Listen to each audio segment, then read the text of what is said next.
Hi, everyone. This is the Certified Nurse Midwife Overview presentation. Our group consists of Leah Berolsheimer, Robin McClanahan-Kaiser, Christopher Schneider, and Channing Wells for class nursing 6859102. So for the role of education for the certified nurse midwife, to become a certified nurse midwife, it requires a great deal of education. First, a candidate must obtain an undergraduate bachelor's degree. Then he or she must go on to earn either a Master of Science in Nursing, an MSN, or a Doctor of Nursing Practice, a DNP degree. In addition, the candidate must obtain mastery of the clinical skills and competencies required to provide care to patients. Additionally, CNMs must complete a midwife education program that is accredited by the Accreditation Commission for Midwifery Education, ACME, and pass a board examination in order to receive the professional designation of certified nurse midwife. It is important to remember that CNMs are educated in two disciplines, midwife and nursing. So for the licensure of CNMs, basically licensure is the gatekeeper of practice. And so it ensures several basic things at a minimum.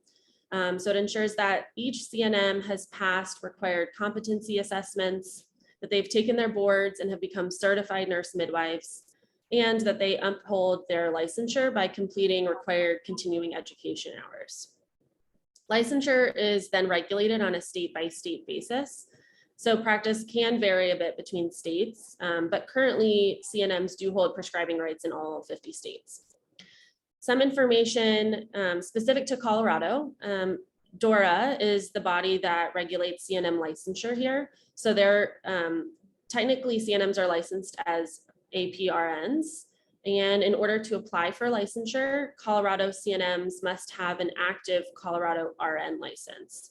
Then they also need to pass certification in boards as mentioned above, and then they have to continue to renew both licenses for RN and CNM every 2 years. The next aspect of the nurse midwife role is certification. Certification is administered by an independent professional body, the American Midwifery Certification Board, to ensure that members of the profession demonstrate the basic professional knowledge and skill base to protect the public and ensure safe practice. Certification is administered by an exam, and recertification is required every 5 years to be a certified nurse midwife. The exam tests knowledge specific to the practice of the advanced practice nurse midwives, including clinical decision-making and advanced knowledge of lab values, physical exam, physiology, and pharmacology. So for the practice model for CNMs, the educational basis, as we mentioned, includes a background in both midwifery and in nursing. And then the focus for the CNM practice model ranges from antepartum through intrapartum and then to postpartum care. And as mentioned earlier, CNMs are also responsible for caring for newborns under 28 days. And they are also additionally responsible for the general GYN needs of women ranging from adolescence through beyond menopause. Like many other APRN roles, CNMs are responsible for observation, assessments, diagnosing, and then creating unique treatment plans. This model basically accommodates the potential need for consultation and collaboration with physicians and other providers when there's either complications or further expertise is required. And then lastly, CNMs practice both in and outpatient settings, and many actually practice in both within one role. Certified nurse midwives are in a unique setting to help improve research with their position at the bedside. With their clinical experiences, they are able to question current practices and make changes to those practicing using evidence-based research. There are different types of roles a certified nurse midwife can participate in with research.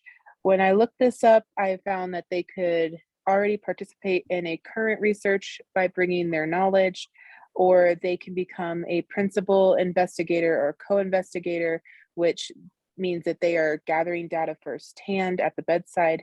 They could also become an applicant or a co-applicant, which requires a certified nurse midwife to manage or develop funding or even the delivery of the data found in research.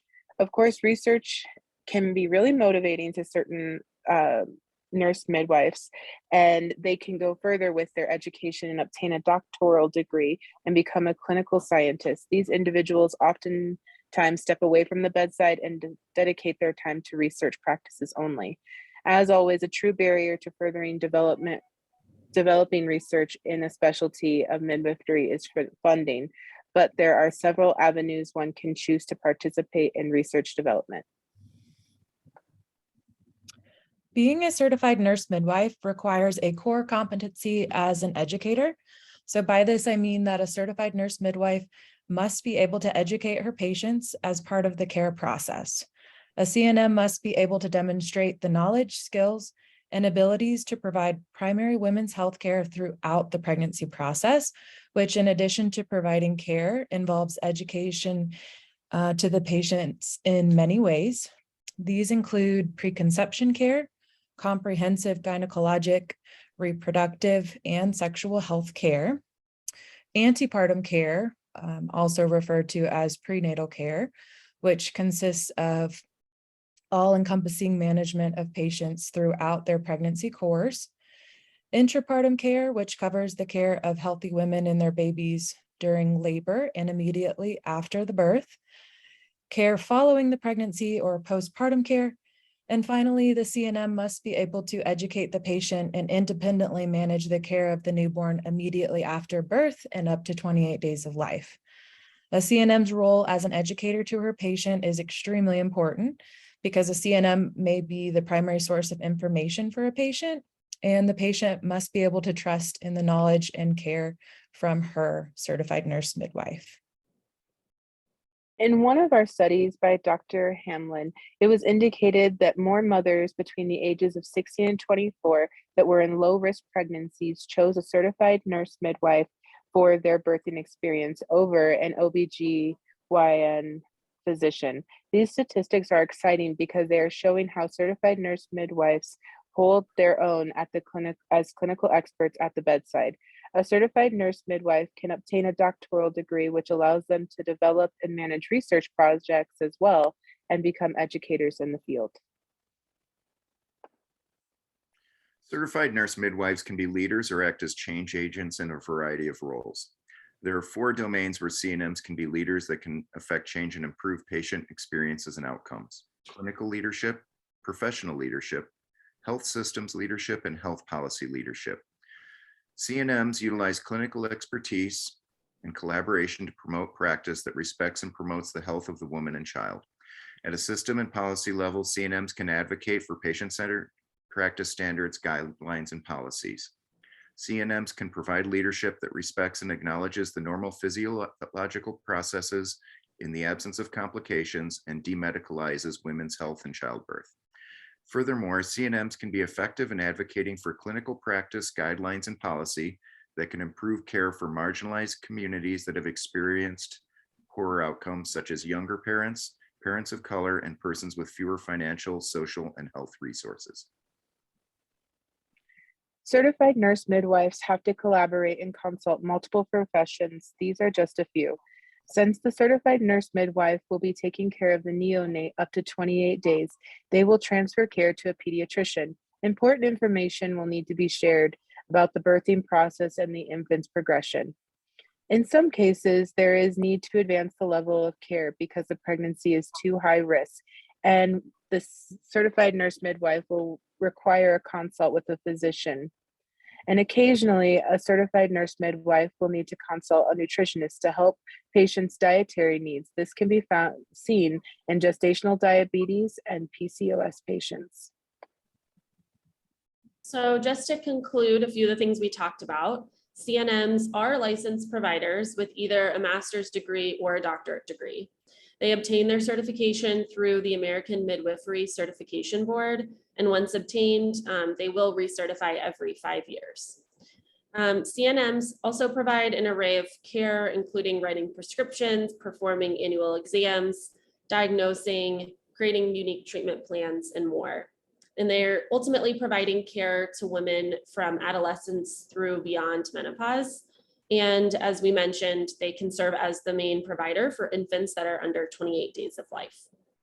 Lastly, CNMs are utilized across the board in multiple disciplines of healthcare, such as research development, education, leadership, and clinical experts.